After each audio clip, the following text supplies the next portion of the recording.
ஜூலை 14ஆம் தேதி 2025 மதுரை மீனாட்சி அம்மன் திருக்கோவில்ல நடை சாத்தப்படும். இது எதற்காக அப்படின்னு பார்த்தோம்னா, மதுரை மாநகருமே கலாச்சாரத்துல ஒரு உறவு முறையில ஊறி இருக்கக்கூடிய ஒரு விஷயம். எப்பவுமே மீனாட்சியையும் சொக்கநாதரையும் தெய்வமா பார்க்கறத விட தன்னுடைய அப்பா அம்மாவா பார்க்கக்கூடிய ஊர் தான் மதுரை. அதனால திருப்பரங்குன்றத்து முருகப்பெருமான், அதாவது மகனுடைய மகா கும்பாபிஷேகம் ஜூலை 14ஆம் தேதி நடக்க இருக்கு.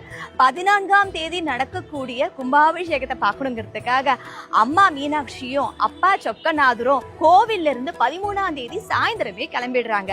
அதனால கிளம்புறதுனால ஜூலை 14ஆம் தேதி திருப்பரங்குன்றத்து மகா கும்பாபிஷேகத்துல கலந்துக்கிட்டு அன்னைக்கு சாயந்தரம் நடக்கக்கூடிய பஞ்சமூர்த்தி புறப்பாட்டிலையும் கலந்துக்கிட்டு அன்னைக்கு ராத்திரி தான் மதுரைக்கே திரும்புவாங்க.